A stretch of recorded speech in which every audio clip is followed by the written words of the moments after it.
एक एक विकास योजना जो इटावा में हुई है, जो जमीन पर उतारी गई है, उसके बारे में आप भली भांति जानते हैं।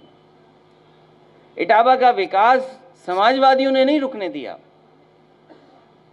इटावा का विकास अगर किसी ने रोका है तो विरोधी पार्टियों ने रोका है। मैं उदाहरण के लिए कह सकता हूं, इटावा की लाइन सफारी, कभी किसी ने सोचा नहीं होगा कि ऐसी भी कोई एनिमल सफारी और लाइन सफारी बन सकती है। आज न केवल उत्तर प्रदेश की पहचान है, जिस समय इटावा के शेर उसके अंदर आ जाएंगे, इटावा के बब्बर शेर जो बना है उनका जोन उसमें आ जाएंगे, तो न केवल उत्तर प्रदेश बल्कि देश की सबसे शानदार और सबसे अच्छी लाइन सफारी दिखाई देगी। लाइन सफारी आपके सामने उदाहरण है। इटावा से मैनपुरी जाने का रास्ता, जो लोग पुराने होंगे, जो लोग कभी पुराने बसों से चले होंगे, वो जानते होंगे कि इटावा से मैनपुरी का रास्ता कैसा था। जो लोग इटावा से मैनपुरी बस से जाते होंगे उन्हें पता होगा कि अंग्रेज़ों के ज़माने का लोहे का एक पुल था। अगर दूसरी तरफ से कोई बस या गाड़ी आ जाए तो उसको रुकना पड़ता था। ये समाजवादियों की देन है कि आज रुकना नहीं पड़ता है। दो बस इधर से निकल जाए, दो बस उधर से आ जाए, इतने चौड़े ब्रिज बन गई और सड़क भी वैसी बन गई है। रोजगार की दृष्टि से मदर डेयरी का प्लांट जो नेताजी ने शुरू किया था और समाजवादी पिछली सरकार में पूरा हो गया। मेडिकल यूनिवर्सिटी जो सैफई में बनकर के तैयार हो गई। तमाम पर्यटक सुविधाएं देने का काम समाजवादी सरकार में हुआ, जो पर्यटन को बढ़ावा दे रही है। पुलिस को आधुनिक गाड़ी देना समाजवादी सरकार का काम है। पुलिस के अधिकारियों के आवास तक बना देना समाजवादियों की देन है। तमाम सड़कें हैं, पुल हैं यमुना नदी पर। आपको याद होगा यमुना पुल पे कितने नदी पर पुल बनते थे, न जाने कितने पुल बने हैं यमुना पर या और जगह पर। अगर किसी की देन है तो समाजवादी सरकार की देन है। भरतना को जाम मुक्त करने का काम भी समाजवादी पार्टी ने किया है।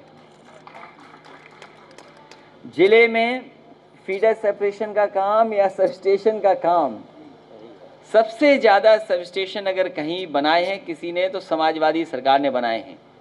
अब पता नहीं भारतीय जनता पार्टी जाने क्या कहती है कि एलईडी उनकी देन है। उन्होंने शायद समाजवादी आवाज़ नहीं दिखाई देते होंगे। सबसे गरीब के यहाँ एलईडी पहुँचाने का काम अगर किसी ने किया था तो समाजवादी सरकार में और समाजवादी पार्टी ने किया था। विकास भवन का ऑडिटोरियम, पुलिस लाइन में मीटिंग हॉल, जिला अस्पताल में न जाने कितने बेड बढ़ा दिए, और जेल से लेकर के न जाने कौन सी सुविधाएं दे दी हैं। जो लोग जेल होके आए होंगे वो जानते होंगे जेलों में कितनी असुविधा है,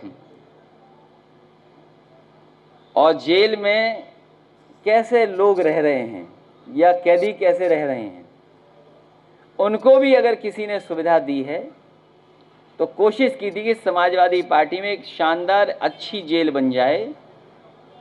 वो जेल का भी काम अभी अधूरा पड़ा है, जेल पूरी नहीं हो पाई है। मैं जिस रास्ते से चल करके आया हूं, मुझे भारतीय जनता पार्टी का केवल एक विकास दिखाई दिया है। विकास भवन में ब्लैक ग्रेनाइट का पत्थर लगाना ही सबसे बड़ा विकास मुझे लगता है भारतीय जनता पार्टी को दिखाई दे रहा है। ब्लैक ग्रेनाइट लगाना ही विकास उन्हें दिखाई दे रहा है। और इटावा जो शहर है, इटावा जो जिला रहा,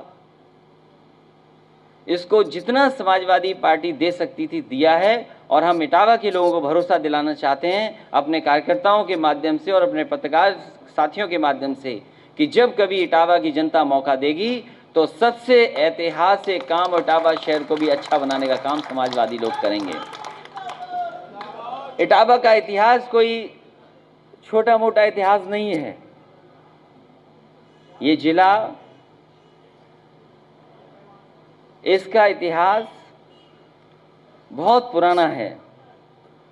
और एक बार जब मैं सरकार में था तो पता नहीं कहां से प्रस्ताव बन करके आ गया था कि यहाँ की तहसील को गिरा दिया जाएगा।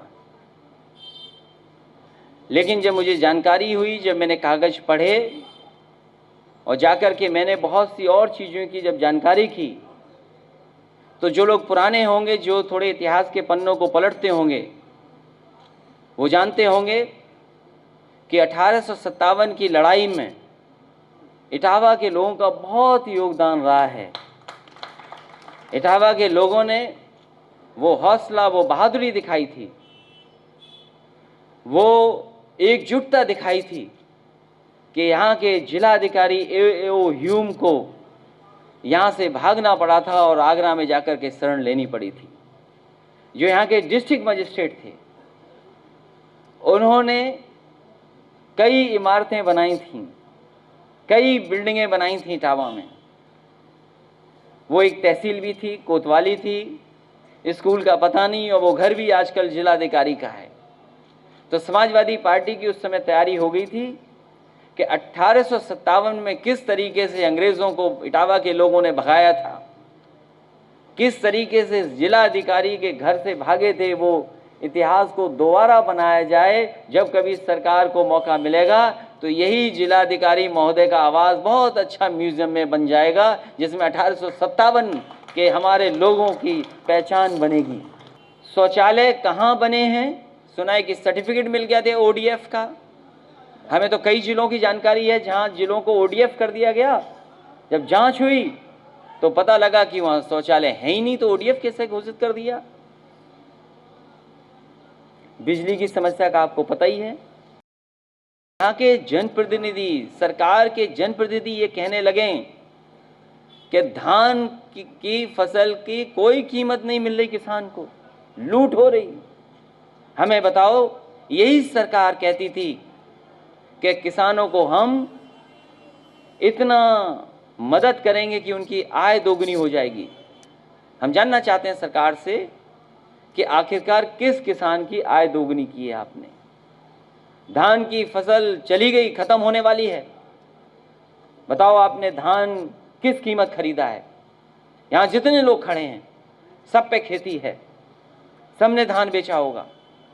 कोई हमें बता दे क्या कीमत मिली है? जो सरकारी तय था सरकार की तरफ से मिलने का, क्या किसान को मिला है उतना पैसा? और फिर महंगाई कितनी बढ़ गई, आप बताइए। DAP खाद और डीजल की महंगाई बढ़ी कि नहीं बढ़ी? बिजली की कीमतें क्या पहुंच गईं? इसका कोई दोषी है तो वो भारतीय जनता पार्टी दोषी है। इसलिए समाजवादियों की कोशिश रहेगी कि लोगों को लगातार जोड़ें। आज मुझे खुशी है इस बात की कि बहुजन समाज पार्टी के और कांग्रेस के और अन्य दल से छोड़ करके जो समाजवादी पार्टी में शामिल हुए हैं, हमारी पार्टी की ताकत बढ़ेगी। और आज जो हमारी दाईं तरफ बैठे हैं बहुत सारे साथी हैं, परिचय भी हुआ है। ये समाजवादी साथी बहुत महत्वपूर्ण नेता जो सामने बैठे हैं, उनसे भी परिचय हुआ है। हमें उम्मीद है कि हम सब मिल कर के एक साथ खड़े होकर के समाजवादी पार्टी को इटावा में बहुत ऐतिहासिक जीत दिलाएंगे। और हमें भरोसा ही नहीं है, आज हमें पूरा पता लग गया है, पूरा पता लग गया है इन लोगों के आ जाने से समाजवादी पार्टी में बड़ी संख्या में लोग जुड़ेंगे।